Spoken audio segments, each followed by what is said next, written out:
Hello students, अब हम illustration number 1 solve करने जा रहे हैं। तो इसमें हमें दे रखा है Jain brothers acquired a machine on 1st of July 2015, ठीक है, at a cost of rupee 14 lakh and spent rupee 1 lakh on its installation, है ना। The Jain brothers writes off depreciation at the rate of 10% per annum of the original cost. Important क्या, original cost. इसका मतलब क्या हुआ, depreciation will be same every year. इसका मतलब क्या है, एसएलएम बेसिस फॉलो हो रहा है, ठीक है। The books are closed on the 31st of December every year. You are show the machinery account for the year 2015 and 2016, ठीक है।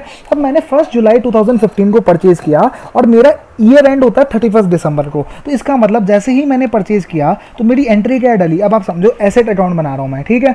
तो अब मैंने बोला जैसे ही मैंने परचेज किया तो ये एंट्री जो मेरी यहाँ पे देखो, है ना, यहाँ पे मैं डेट डाल लेता हूँ। तो ये मेरी 1 जुलाई को एंट्री हो रही है, 1 जुलाई 2015। तो मेरी एंट्री हुई तो मैंने क्या परचेज किया, तो मैंने कैश में 14 लाख रुपए खर्च कर दिए, एसेट परचेज किया। तो मैंने बोला debit what comes in asset account debit, credit what goes out. तो मेरा कैश चला गया तो एंट्री हुई asset account debit to cash. और इसी तरीके से मैंने 1 जुलाई को एक और एंट्री हुई जिसका नाम है इंस्टॉलेशन एक्सपेंसेस, ठीक है। तो एंट्री क्या हुई मेरे पास, इंस्टॉलेशन एक्सपेंसेस ना। तो ये मेरे पास इंस्टॉलेशन एक्सपेंसेस कितने, ये भी मेरे पास कैश में ही खर्चा लगा मेरे पास। तो इसका अमाउंट कितना है मेरे पास, जो क्वेश्चन में दे रखा है मुझे वो लाख रुपए दे रखा है। तो इसका मतलब 1 लाख रुपीज़ यहाँ पे भी खर्च हुए।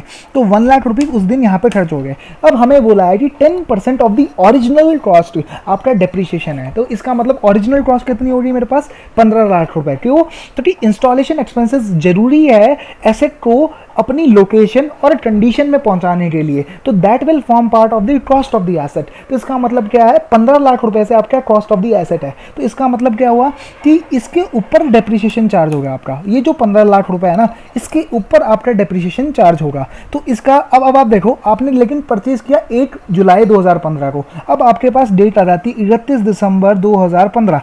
अब आपको 10% डेप्रिसिएशन चार्ज करना है। तो आप क्या करोगे, बाई डेप्रिसिएशन। तो बाई डेप्रिसिएशन कितने से आप एंट्री डालोगे। अब मैंने बोला आपके पास दिस प्लस दिस, ये आपके पास कॉस्ट ऑफ द एसेट है, ठीक है। ये आपके पास कॉस्ट ऑफ द एसेट है, ठीक है। अब आपको 10% डेप्रिसिएशन चार्ज करना है, ठीक है। 10% आपको डेप्रिसिएशन चार्ज करना है।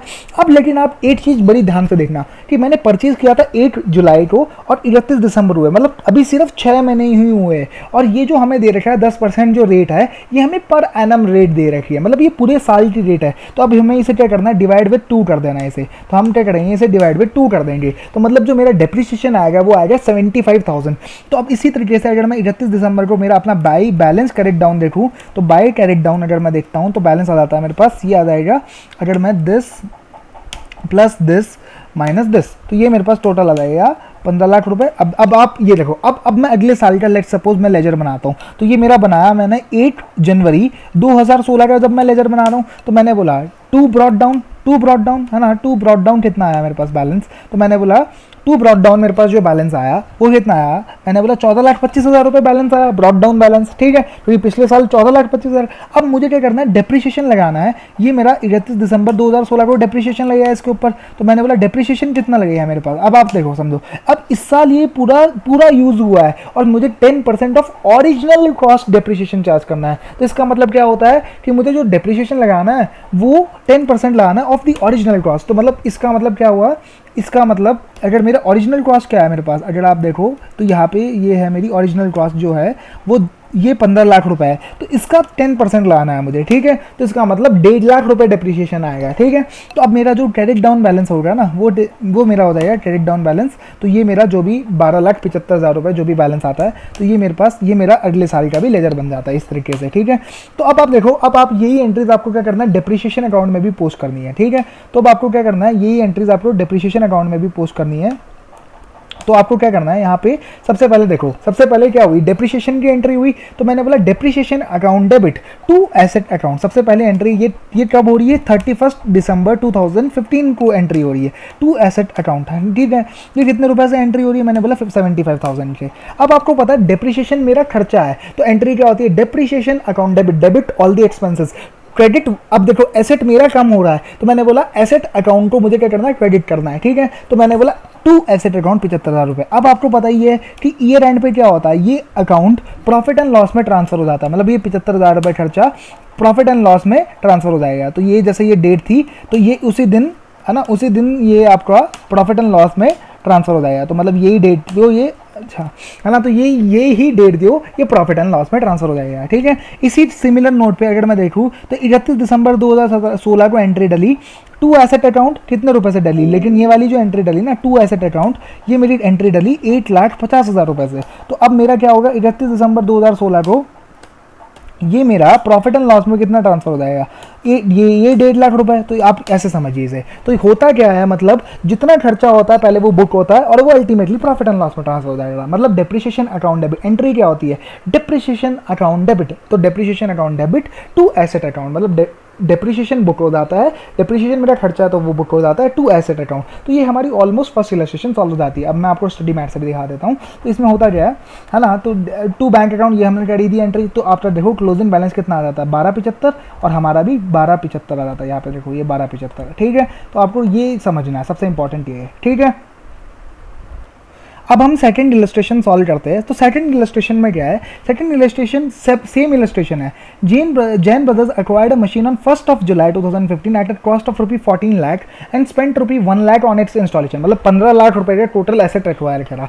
दी company follows written down depreciation at the rate of 10% per annum. मतलब इसमें WDV के ऊपर आपका डेप्रिसिएशन लगता है। सबसे इंपॉर्टेंट क्या चीज़ थी, ऊपर वाले में SLM बेसिस था, क्योंकि वो ओरिजिनल कॉस्ट के ऊपर कुछ परसेंटेज लग रहा है, मतलब सिमिलर परसेंटेज लग रहा है। अब ये वाला जो है ना, ये रिटर्न डाउन डेप्रिसिएशन है, मतलब जो WDV होगी ना उसके ऊपर डेप्रिसिएशन लगेगा। इसका मतलब क्या हुआ, जैसे पहला साल आपका जो डेप्रिसिएशन लगा वो आपका 15 लाख के ऊपर लगा। अब जब नेक्स्ट साल डेप्रिसिएशन लगेगा ना, जैसे 14,25,000 ब्रॉड डाउन बैलेंस था ना, तो अब क्या होगा, अगली साल जो डेप्रिसिएशन लगेगा ना वो इसके ऊपर लगेगा। जो ये ब्रॉड डाउन बैलेंस होता है ना, ये वाला बैलेंस, इसके ऊपर आपका डेप्रिसिएशन लगेगा। इसका मतलब जो आपकी WDV आएगी वो आप 12,82,500, ठीक है, जो कि आप यहाँ पे देख सकते हो। मतलब होता क्या है इसमें बस फर्क क्या है, ऊपर वाले मेथड से सेम है, सेम एंट्रीज होगी, ठीक है। अब देखो आपका ये ऑटोमेटिक चेंज हो गया, क्यों, क्योंकि आप ये समझो ये सेम है, कुछ डिफरेंट नहीं है। बस इसमें फ़र्क क्या है कि आपका ये वाली जो चीज़ होगी ना, ये जो डेप्रिसिएशन लग रहा है ना आपका, ये 10%, ये आपका लग रहा है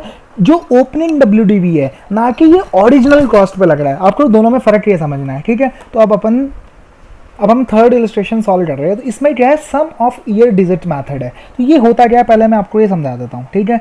सम ऑफ ईयर डिजिट मेथड में होता क्या है, अगर आप में जैसे लेट सपोज हम एग्जांपल लेते हैं कि हमने जैसे कॉस्ट, ठीक है, कॉस्ट जैसे 2 लाख रुपए का हमने एसेट परचेज किया, ठीक है, और हम मान लेते हैं कि इसकी जो लाइफ है ना, वो जैसे लेट सपोज हम मान लेते हैं कि इसकी लाइफ 10 ईयर्स है, ठीक है। तो इसका मतलब क्या हुआ, 10 साल तक की इसकी लाइफ है। तो जब मैंने परचेज किया था तो 10 साल थी, अगले साल 9 साल बच गई, 8 साल बच गई, 7 साल बच गई, 6 साल बच गई, 5 साल बच गई, 4 साल बच गई, 3 साल बच गई, 2 साल बच गई, और लास्ट साल के लिए 1 साल ईयर, मतलब ओपनिंग में जितनी लाइफ बची थी। तो इसका सम टोटल क्या आ जाता है, 55 आ जाता है, ठीक है। मतलब 55, मतलब ये जो 2 लाख रुपए है ना, लेट सपोज मैं समझ लेता हूँ रेजिडुअल वैल्यू 0 है, ठीक है। तो इसका मतलब ये जो 2 लाख रुपए है ना, मुझे ये 55 साल में डिवाइड करने हैं, ठीक है। अब देखो इसका क्या लॉजिक है, ठीक है।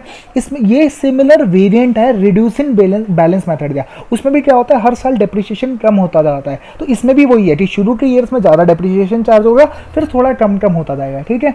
तो अब आप इसे देखो, अब आप समझो कैसे होगा। इसमें 2 लाख रुपए हमें डेप्रिशिएट करने हैं, ठीक है, डिवाइड विथ, अब हम क्या करेंगे, इसे 55 से डिवाइड कर देंगे, है ना, और हम क्या करेंगे, इसे 10 से मल्टीप्लाई कर देंगे, क्योंकि हमें हर साल इतना डेप्रिशिएट करना है, ठीक है। अब आप इसे ऐसे समझिए, तो इसका मतलब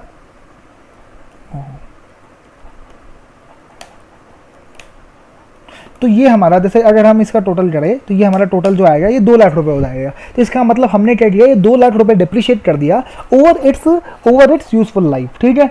मतलब अब हमने क्या किया, सबसे पहले सम ऑफ ईयर डिजिट्स मेथड ये बोलता है कि हमें हर साल की ओपनिंग में ये देखना है कि कितनी बैलेंस लाइफ बची है, उन सारों का टोटल लेना है, और जितना अब जो रेस्पेक्टिव सम था ना उसका, उस ईयर में मुझे डेप्रिसिएशन प्रोवाइड फॉर करना है। तो हम इसकी एक इलस्ट्रेशन सॉल्व कर लेते हैं। जैसे इसमें बोला है messrs Akash purchase the machine for rupee, illustration number 3 है, फॉर ₹10 लाख, ठीक है। अब देखो 10 लाख की मैंने मशीन परचेज करी, तो इसका मतलब क्या हो गया, कॉस्ट जो है मेरे पास, कॉस्ट है जो मेरे पास है वो 10 लाख रुपए है, ठीक है। कॉस्ट जो है मेरे पास वो 10 लाख रुपए है इसकी, ठीक है। जहाँ सबसे पहले तो ये समझना है, ठीक है, 10 लाख रुपए की कॉस्ट है, और जो मुझे रेजिडुअल वैल्यू बोल रखा है ना, and the estimated useful life and scrap value were 10 years, ठीक है। मतलब यूजफुल लाइफ 10 साल है और स्क्रैप वैल्यू 8,20,000 रुपए है, ठीक है। तो इसका मतलब मुझे डेप्रिशिएट करना कितना है टोटल, अगर मैं इसमें से माइनस कर देता हूँ आरवी, अगर आप देखो तो मैं क्या करता हूँ, माइनस करूँगा आरवी, तो रेजिडुअल वैल्यू ठीक है, माइनस करा मैंने आरवी। तो अगर मैं ये देखो, अगर मैं रेजिडुअल वैल्यू माइनस कर देता हूँ तो इसका मतलब मुझे कितनी रेजिडुअल वैल्यू, 8,20,000। तो दिस माइनस दिस, इतना मुझे डेप्रिशिएट करना है, इतना मुझे अमाउंट डेप्रिशिएट करना है, क्योंकि मुझे रेजिडुअल वैल्यू तो 8,20,000 रुपये लास्ट में रखनी है over the period of 10 years. तो मैंने क्या किया, शुरू से 10 to 1 काउंटिंग लिख दी। मतलब मैंने देखा जब मैंने परचेज किया तो लाइफ थी 10 साल, अब जब मैं अगले साल पे आया तो 9 साल थी लाइफ, फिर उसके अगले साल 8 साल बैलेंस लाइफ बची। तो इसी तरीके से मैंने समीशन कर लिया इसका, ठीक है। तो इसका समीशन आता है 55। अब फिर मैंने क्या किया, अब ये वाला जो खर्चा है ना, अब मैंने क्या किया, डिवाइड, अब जो 8,80,000 है इसे मैंने डिवाइड विथ 55 किया, मल्टीप्लाइड विथ रेस्पेक्टिव नंबर, मतलब जो उस साल के ओपनिंग में जितनी बैलेंस लाइफ थी। तो इसका मतलब हर साल डिप्रिशिएशन क्या होता है, मेरा कम होता जाएगा। तो अब जैसे देखो आप, इसका टोटल जो आएगा वो 8,80,000 जो हमें डिप्रिशिएट करना था वो 10 साल में डिप्रिशिएट हो जाएगा, ठीक है। अब आप देखो, अब हमें क्वेश्चन में क्या बोल रखा है, the machine was put to use on 1 Jan 2010, मतलब ये 2010 में पुट टू यूज हुई थी, ठीक है। तो अब मैं अगर इसे समझूं तो अब देखो, अब हमें जो अकाउंट बनाना है ना वो 2015 का बनाना है, ठीक है।